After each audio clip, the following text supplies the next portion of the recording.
Hey guys, welcome to another video. Excuse my bangs, I don't really know what they're doing right now.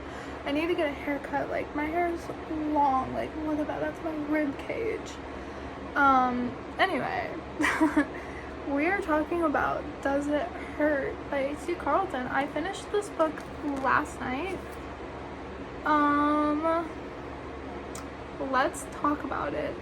So I was very intrigued going into this. I knew about the shark scene and I really wanted to know what the heck was going on. Also, my fan is on, so if you hear that in the background, I'm sorry, but it's really hot and I'm dying, so I'm leaving it on. So excuse that in the background.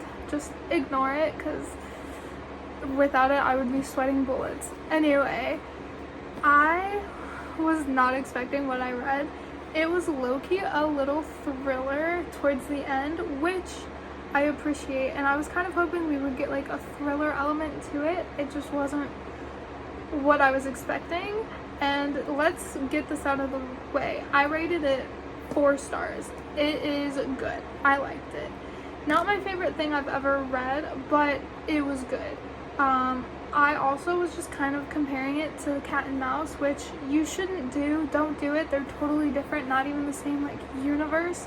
The only similarities is it's the same author. So that was 100% my fault and on me, and I shouldn't have been comparing them when they're 2 completely different stories. But I did compare them, and there's nothing really to compare because they're so different. And like, she is running away from her past because, spoilers, there's going to be spoilers in this book review, as all my book reviews have spoilers, but she is trying to get away from her past because she unalives her twin brother for assaulting her, as she should, you know. So she's trying to run away from that because she doesn't want to go to jail and get in trouble for her actions when she was defending herself. So she's running away and she steals identities of men whose names could pass for a female, which is smart, you know, I think. Don't do that. Don't do that. But she meets Enzo, takes his identity, and he finds out because he's smart and he's like, something's not right.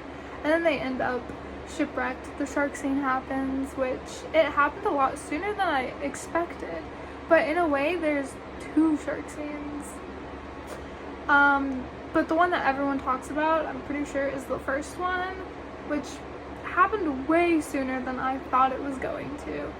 But you know what, I was all there for it because then I was in on the secret and I knew what everyone was talking about and I didn't feel left out anymore. So I was okay with it being so early on. I loved Simon.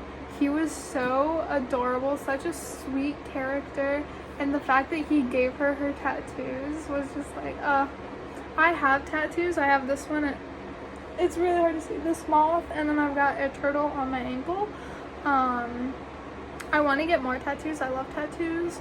They're just really expensive and I don't have the money to spare, but I really want more tattoos. So I can appreciate a good tattoo, even though it's not done professionally and I would not recommend this method for anyone. I wouldn't even do it myself, but she gets them unprofessionally done. And you know what, they're free, so maybe it's worth it, you know.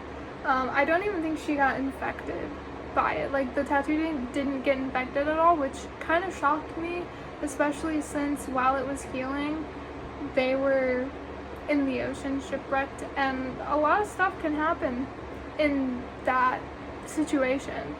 And also, like, her having to like walk through like woods and stuff, like, I don't know, I feel like it would have gotten infected if this was real life, or maybe she's just really lucky.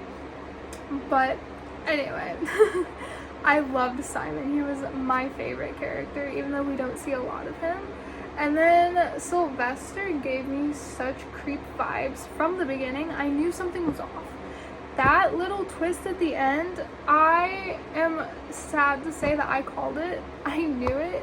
As soon as he told the story of like the prisoners that died from that died outside his house, I knew that something was off. I knew it was suspicious, and then the fact that they couldn't find it in like the book and newspaper about every event that's happened at the lighthouse, like further confirmed my suspicion on it being a false story.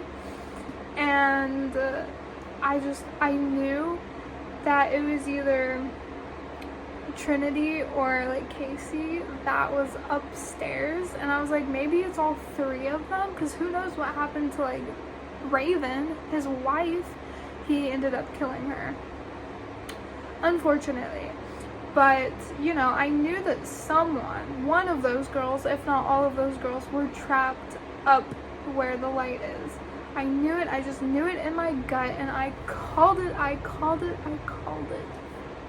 So yeah, but I do think this was fun. This was perfect to read for the summer because they're in the ocean, they're on a lighthouse, there's water everywhere, there's a lot of scenes of her swimming, and she goes in this cave with a really like nice pool with like glowworms above it, and she just like goes for a little swim, and it sounds amazing. If you take Sylvester out of the picture, it sounds really freaking fun and cool and amazing, and I wish I could experience that, but no thank you to Sylvester. I knew he was creepy, I knew he was a creep, especially with like how he acted towards Sawyer.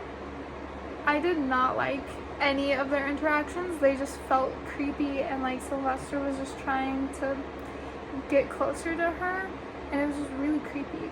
Which is good. You want to feel that when you're reading about a character who is creepy and is supposed to give you the creeps.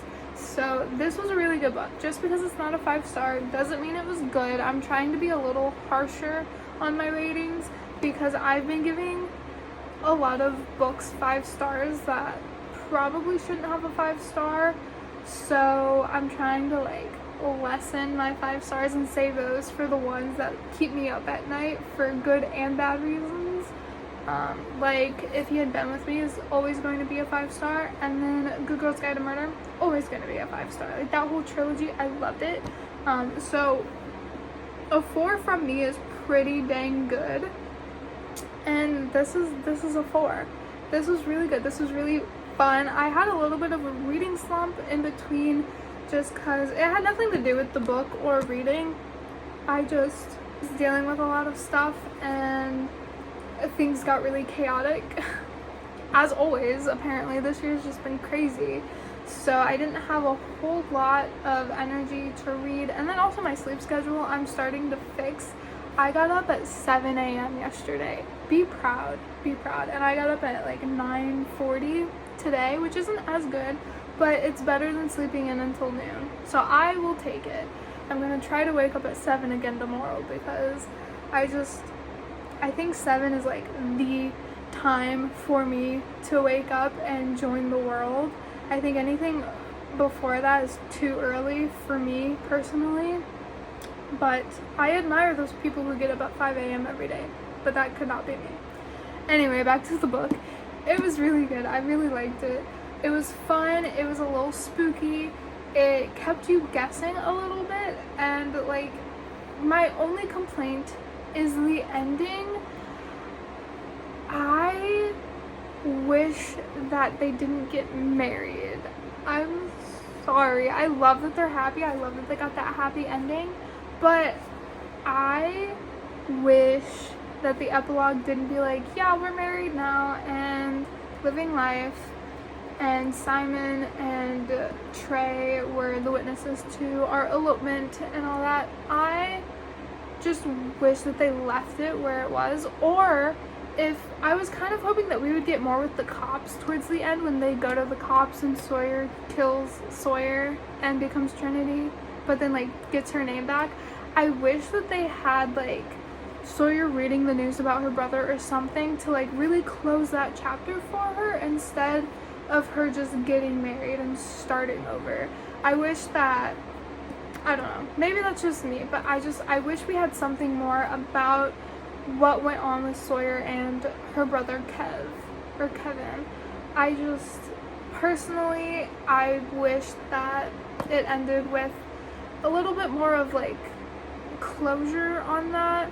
I feel like she did get a sense of closure, but I feel like seeing it on the news that her brother wasn't a good guy and that people were like being on her side, I feel like if she actually saw that instead of just hearing it from a cop in like a small comment, I feel like that would have been a lot better for her, and it would have helped her heal and close that chapter a lot easier. But again, that's just a personal opinion, something that I wish was done, but I'm sure a lot of people loved how it ended, and I'm sure most of you watching this that enjoyed the book loved that they got married and have their whole lives together. I don't always see the need and validation for them to get married, because I know that they're going to last because their love is so strong and all that. So I personally don't always need the confirmation that they're married.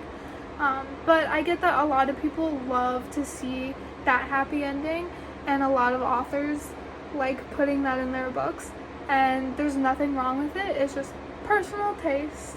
But anyway, I think I've rambled on long enough about this book.